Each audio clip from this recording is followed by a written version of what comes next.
started to read it, and the first paragraph that I read nearly made me laugh to death. I actually had to stop recording and record this forewarning before reading or attempting to read the following again. The system that was yet to be tested in 2016 when this article was written was a model for the application of target-controlled intravenous infusion for a prolonged immersive DMT psychedelic experience.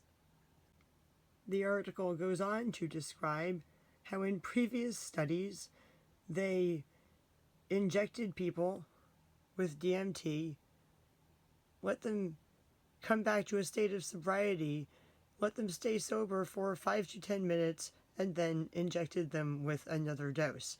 So like having these people in the laboratory all day and injecting them like every 5 to 10 minutes with DMT was not enough to tell the scientists what they wanted to know. So now they want to hook people up to an IV and keep them in an immersive DMT experience for an extended period of time.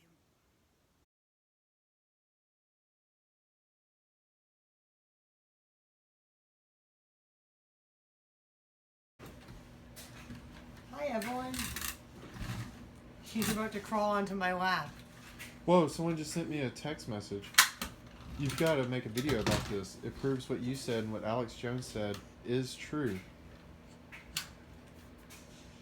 I'm not going to read the headline of this news article Please don't.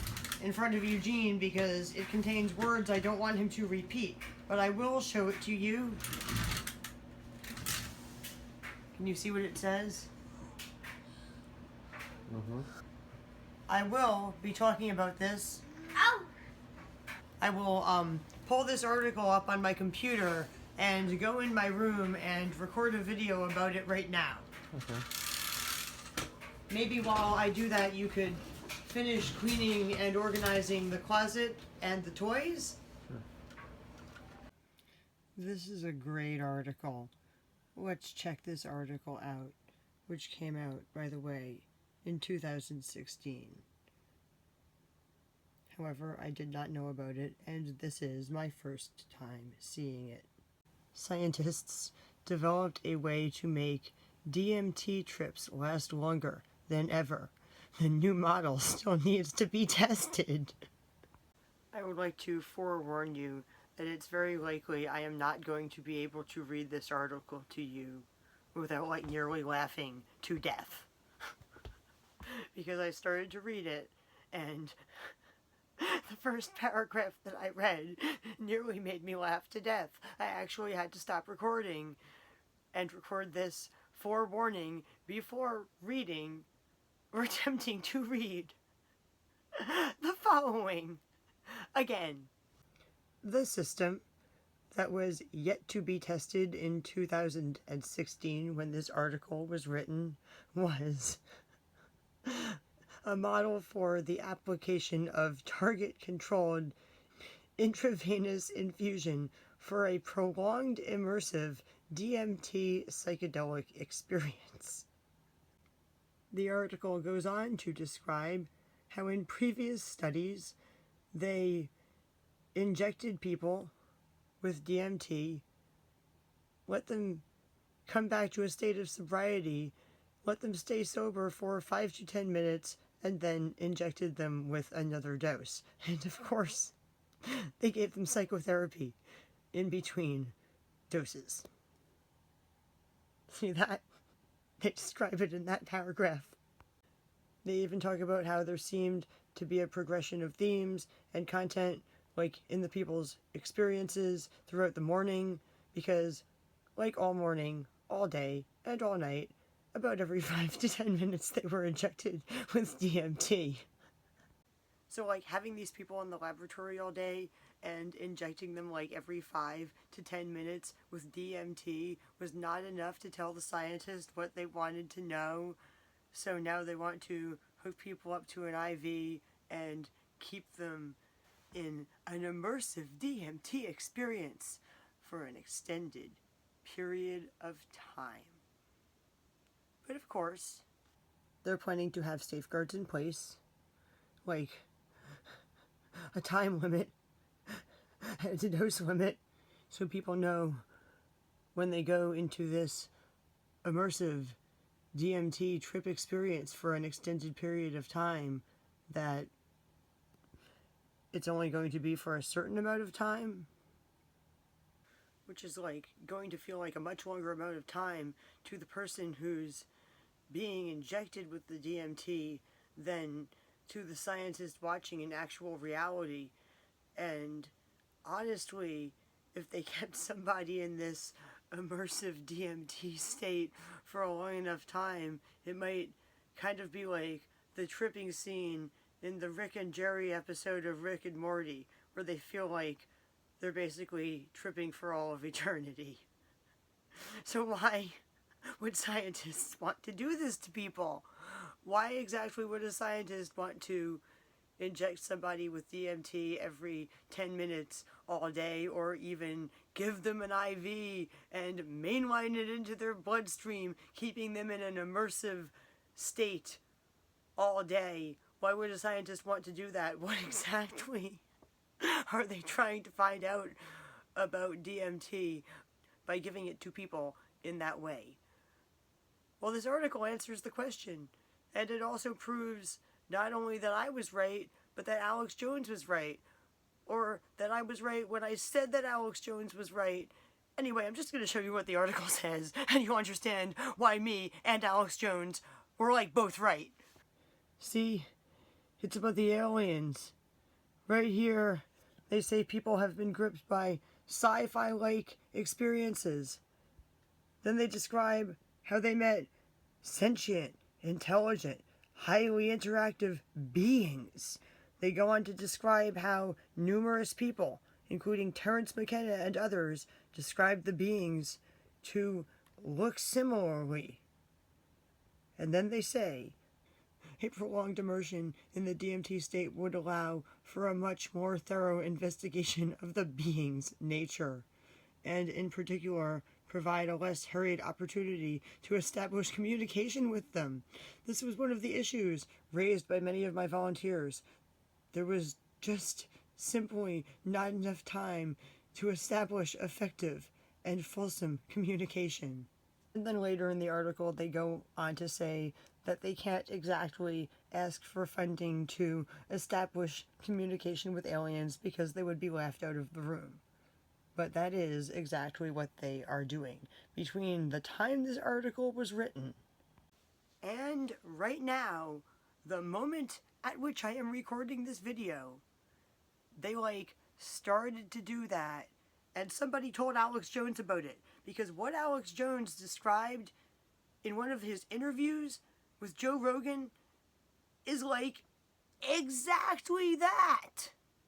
I'll show you. In San Francisco is the main project site. Literally have an alien base, and they are literally communicating, and they've got astronaut level people taking super hardcore levels of drugs and going into meetings with these things and making intergalactic deals. And again, that's what the government believes and says they're doing. This isn't when you say the government, that's a broad stroke. You're painting you're using a broad brush. What do you mean by the government? Breakaway rogue intelligence agencies. Okay, so what you're saying is essentially that they're using psychedelic drugs to communicate with interdimensional beings. All right. Yeah, spirit guides. Okay, everyone who's done a high dose of psychedelic drugs has had this experience. So everyone who's listening to you right now, who's done DMT or done 5 grams of psilocybin, they know that this is you have some kind of communication with something else. They don't even know what they're being given. It's intravenous. So you think it's some sort of alien intervention type shit? Dude, they to get even deeper, they turn your heart off for 5 minutes, and they pump oxygen into your blood. And you're in the meetings. I've talked to people that are involved. I mean, top scientists. And you're in the meetings with frickin' aliens. Elves is the main group. Most of our astronauts and test pilots aren't flying planes. Those are robots now. It's all mind war. So these dudes are it stops working once you've taken it hundreds of times. they start taking their most psychic people who are able to do this, and they turn their heart off. And then they put them into these events, and it's like the things the aliens tell them, they come out and they tell scientists, and it works. So, Like what kind of shit? they wore a mask in the 60s and 70s that was already, like you see, like paper-thin TV screens. And it was already, I talked to them, they said, there's no way this was human technology. So you've seen these foldable phones? Yeah. Yeah, I think the aliens have already taken over Samsung and Huawei. Yeah, See they're that down shit? there. Do So you think the so? point is, Do you think the aliens are taking over Samsung? Do they have something to do with Samsung? well, obviously, that's what I'm telling you is, See, I told you so.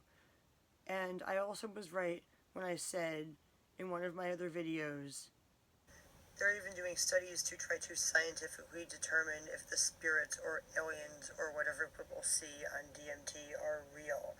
This article actually talks about scanning people's brains on DMT and trying to determine if the electrical signals are imagined or a reaction to something they're really seeing. See, I told you so again. I was right. I did say that they were trying to figure out if the aliens were real, and that's exactly what they're doing. They actually think they are real, and they actually want to establish communication with them, as this article says. And they might even want more than that. They might want to bring some aliens back with them.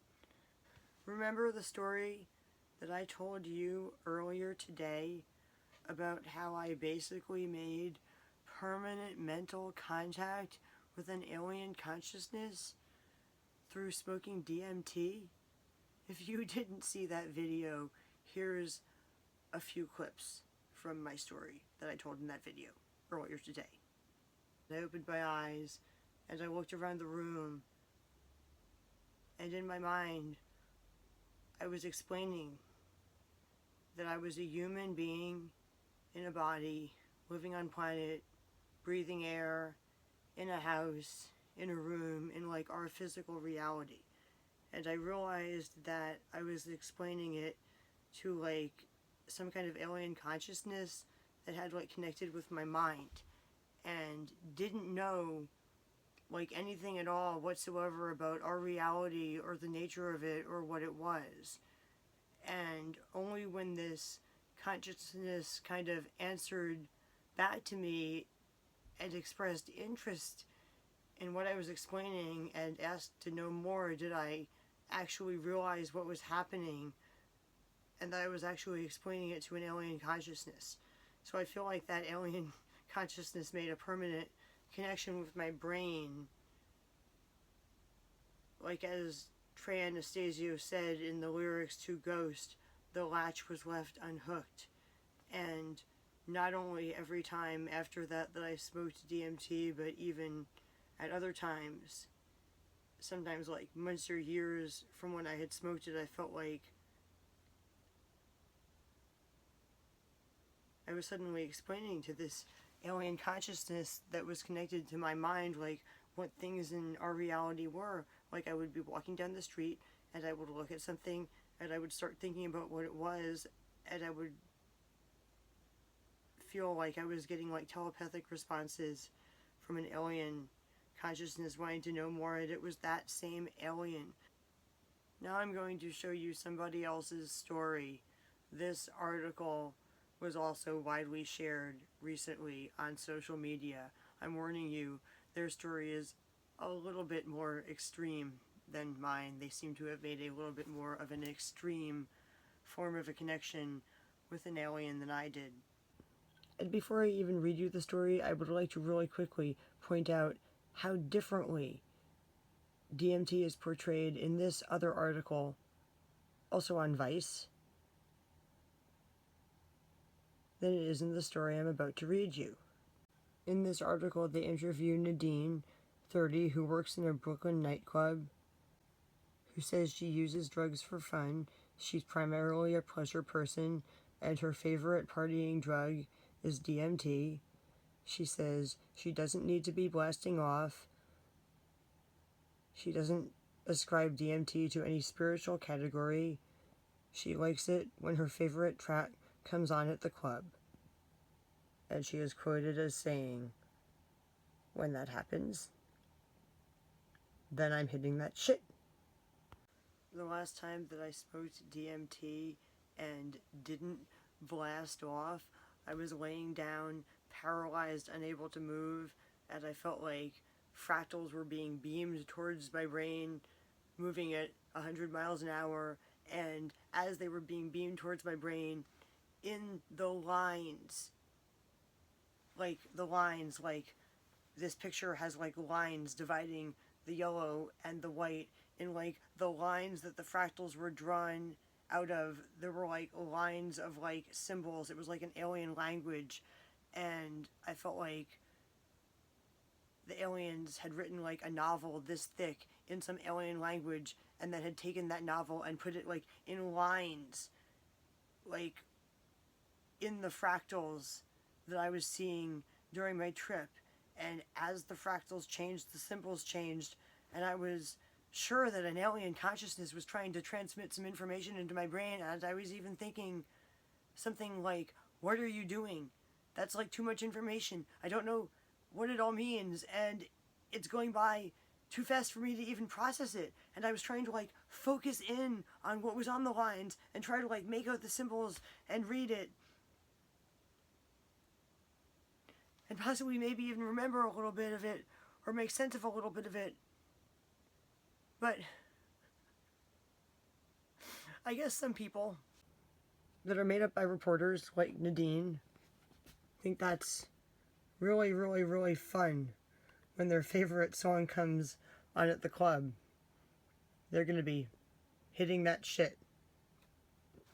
Compare that to the article I'm about to show you, which, once you read it or see me reading it to you, might make you scared to ever smoke DMT. Check this out. This story might actually make you scared to ever try DMT. It is called DMT Opens Doors You Can Never Close Again. Be ready. It is a story about how somebody smoked DMT, and after smoking it 10 times in a short period of time, an alien that appeared in the form of a winged being attached to his heart center, chest to chest, and basically merged with his soul, as portrayed in this picture. The next day he started to have severe deja vu, which happened every day, and then he started waking up at night in total confusion.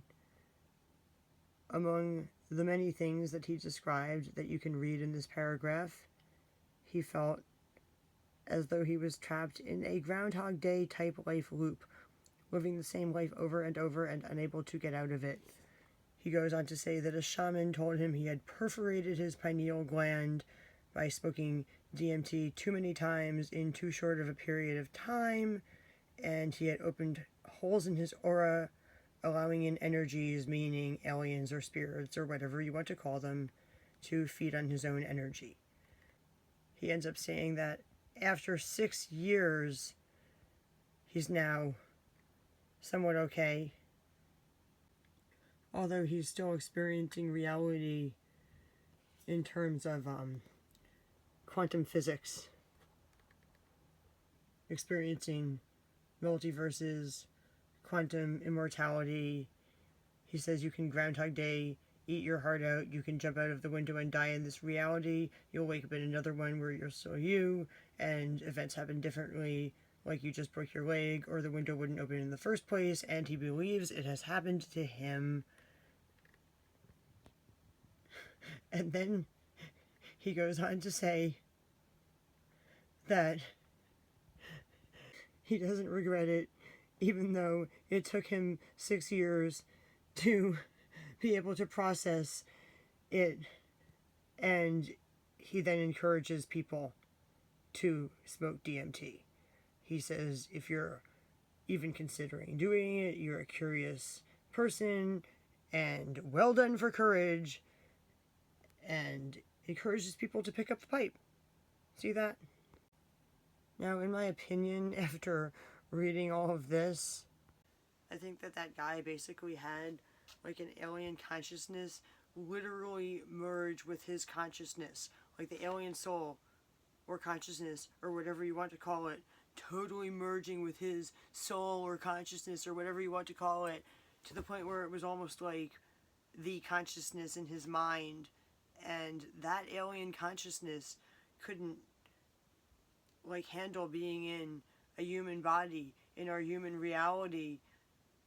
And that's why he was like waking up, freaking out about like the nature of what reality was and whether he existed or not, and experiencing reality from like the perspective of bizarre quantum physics theories, because that's how those aliens see our reality. They see it from like a perspective of quantum physics. The DMT aliens don't understand our reality. They think it's really weird because it's like, to them, almost non-existent. They don't see this chair as like a solid object, because it isn't a solid object. It's made up of atoms that are mostly empty space, that are made up of like subatomic particles, that are just made up of energy waves that are never in the same place or going the same speed at the same time. So how is this actually solid matter? And to an alien that perceives this chair as what it really is, which is like not solid matter, it would be like really weird to be like trapped in a human body perceiving it as matter, but also be able to perceive it as not that. And that's why that guy was freaking out, because he somehow like permanently mind melded with an alien, and it got like stuck in his mind and his body. And basically, I don't even think it was him freaking out, I think it was the alien freaking out. But since it's in his mind and body, it is like him freaking out. I guess there's a possibility that that can happen. You can end up with an alien like literally taking over your mind and freaking out that it's in a human mind and body, or end up with like an alien kind of just like in your mind motivating you to do things, like in the Fish song Driver, where they're talking about the driver that lives inside your head, that starts you up and stops you and puts you into bed and opens up your mouth when it's time for you to talk. Basically, it's like there's another consciousness in his mind that's just like operating his body like it's a robot, and making him get up out of bed and putting his shirt on him and making him speak and do all of these things, but it's not really him. It's like an alien that's like moved into his brain, maybe in a little bit more of a beneficial way or correct way than this dude experienced. This dude might have just been like a poor match for the particular alien that joined with his consciousness. Maybe he picked the wrong alien, or the wrong alien picked him. It seems like it was probably a little bit too overwhelming for the both of them. At least that is my opinion after reading this story. But as for this story, there are two things that I want to know about this new model for making DMT trips last longer that needs to be tested, which apparently is going to be tested on volunteers. See, they call them volunteers in the article. What I want to know is, when and where are they going to be doing this? How do I volunteer for it? And do the volunteers get paid? Because while it would be hilariously funny to get immersed in a DMT trip all day as a volunteer doing it for free, you know what would be even more hilariously funny than that? Like getting paid to do it. Imagine telling people that's your job. What do you do for a living? Oh, I get paid to volunteer for scientific research. Oh yeah? Scientific research? On what? Oh, on you? What are they testing on you? Oh, drugs? They're testing drugs on you? What drugs? And that's when you get to say the forbidden word that I can't say in the title of a video if I want to be able to share it on Facebook. And that word is DMT. And if you don't feel like allowing scientists to IV DMT into your body for hours, and you just want to smoke it casually when your favorite track comes on at the nightclub, just remember to ask the aliens if anyone's ever played them that particular song before. Okay? And let me know what they say. Please, I'd really like to know. Scientists also want to know. And by the way, if you think you have been Groundhog Dayed, please let me know. I would like to interview you on video. If you have reason to believe that it happened to you like this person does, please let me know in the comments section of this video. I would love to interview somebody who thinks they have been Groundhog Dayed. Now that I think about it, when a semi-truck ran over the car I was in when I was 7 months pregnant, and I miraculously survived that car crash, I did pass out for a minute, and I don't know that I didn't die, and that my consciousness didn't transfer to another one of my bodies in another reality. Or maybe at that point, reality broke because there were two possibilities: I could live or die, so another universe was like created, the one where I lived, but then there would be another universe where I died. And actually, now that I think about it, I might have died several other times as well. And honestly, like, how would I know? How would I actually know if that had happened? Because if that had happened, like, I wouldn't remember it because I blacked out during the car crash and then I woke back up. And if I, like, died in another reality and, like, another set of my, like, friends and family, like, had a funeral for me, well, I'm here right now in this reality, so I, like, wouldn't be able to tell that that was going on in that reality. So, like, I basically wouldn't know. So, if somebody thinks they've been Groundhog Dayed, I'd really like to interview them. Please, let me know in the comments section of this video if you've been Groundhog Dayed.